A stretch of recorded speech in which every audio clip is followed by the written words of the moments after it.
Let us read Psalm 70. Make haste, O God, to deliver me. O Lord, make haste to help me. Let them be put to shame and confusion who seek my life. Let them be turned back and brought to dishonor who delight in my hurt. Let them turn back because of their shame who say, Aha, aha. May all who seek you rejoice and be glad in you. May those who love your salvation say evermore, God is great. But I am poor and needy. Hasten to me, O God. You are my help and my deliverer. O Lord, do not delay. George Mueller was a man of God who ran orphanages in England during the 1800s. Mueller cared for over 10,000 children in his lifetime. But what stood out was not just his generosity, it was his unwavering trust in God. One morning, the children were ready for breakfast, but there was no food in the pantry and no money to buy any. The staff grew anxious, but Mueller calmly said, Let the children be seated at the table. He prayed, thanking God for the food he would provide. Moments later, there was a knock at the door. It was a local baker who said he couldn't sleep the previous night and felt compelled to bake bread for the orphanage. Shortly after, the milkman's cart broke down right in front of the home, and he offered all his milk before it spoiled. The children ate their fill. Mueller's confidence was not rooted in circumstances.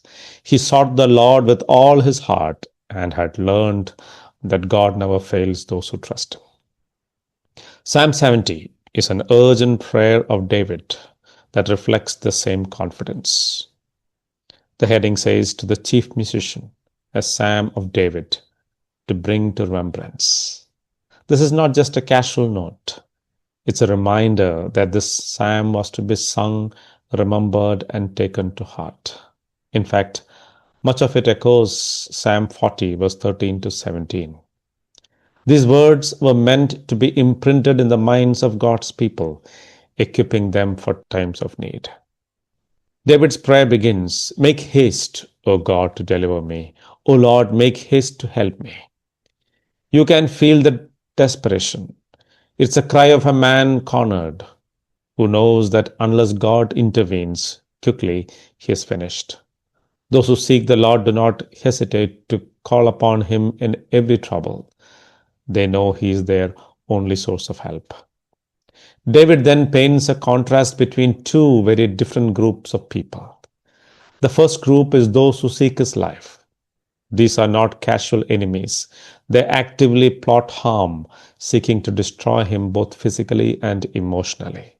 They mock him, delight in his trouble, and whisper plans to ruin him. David prays that God, his judge, will put them to shame, turn them back in confusion, and ensure their plans come to nothing. Not mere vindictiveness. This reflects the strong desire for God's justice to be seen, that evil should not triumph over righteousness.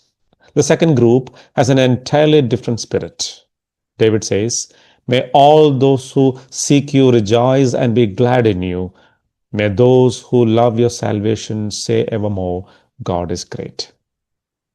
This is the heart of the psalm.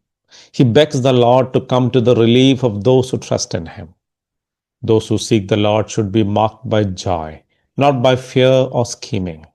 They are glad in him despite life's trials, because God anchors them in his goodness and faithfulness. They love and wait for his salvation, both in this life and the life to come. And from their lips comes a constant, heartfelt confession, God is great. This is not empty religious talk. It is the language of lived experience, knowing that God's provision is certain. The difference between these two groups, the enemies and the seekers of God, is as stark as night and day. The first group chases selfish gain and power and actively plots to harm others. The second group pursues righteousness, peace, and love. They are waiting eagerly for the salvation of the Lord to be made evident in their lives. Thus, they can endure difficult circumstances, trusting fervently in the unchanging character of God. This joy is the inheritance of all who love Him, a wellspring that remains full in the driest season. And then David pleads with the Lord, "But I am poor and needy. Hasten to me, O God." This is no act of false modesty. David was a king, yet he knew his poverty before God. When in need of help, God is our only refuge. This is what the Lord commends in the Beatitudes. Blessed are the poor in spirit, for theirs is the kingdom of heaven. Those who acknowledge from their hearts that they bring nothing to God but are in need realize that all they have depends on His mercy. David's cry echoes the prayer of Hannah, who sang, "The Lord makes poor and makes rich. He brings low and He exalts. He raises the poor from the dust. He lifts the needy from the ash heap to make them sit with princes and inherit a seat of honor." Mary, the mother of Jesus, also praised God for this very truth. He has brought down the mighty from their thrones and exalted those of humble estate. He has filled the hungry with good things, and the rich He has sent away empty. And so David ends his prayer. "You are my help and my deliverer. O Lord, do not delay." Without hedging his bets, David confesses from his heart that God alone is both able and willing to save him. This psalm is more than a cry for help. It declares the direction of our quest for joy. Surrounded by enemies and danger, David still counts himself among those who seek the Lord. He is a man after God's own heart. His prayers are not merely for personal safety or comfort. They are bound up in the purposes and glory of God. So he seeks God, not with a casual, occasional interest, but an urgent longing for His will to be done in us and through us. And for all such, God has reserved the joy of His deliverance and His salvation. Their eyes are fixed on God's glory, and their hearts find delight in His redemption. Let us not be like those who seek their own gain at the expense of others. Let us be among those who seek the Lord with all our hearts. Let us live in His presence daily, love His salvation, and testify continually that God is great.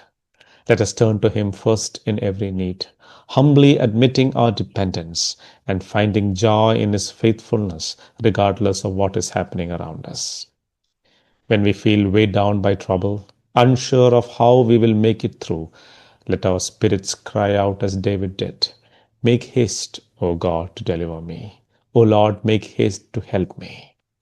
Then we shall join the chorus of those who love His salvation, saying, "God is great." This was the confidence of George Mueller, giving thanks as the children sat around an empty table, trusting that God would fill it. It is the confidence of David, hunted and mocked, yet boasting of the great power and love of the one who was his help and deliverer. Let this be our confidence today as we seek the Lord with all our hearts. God bless.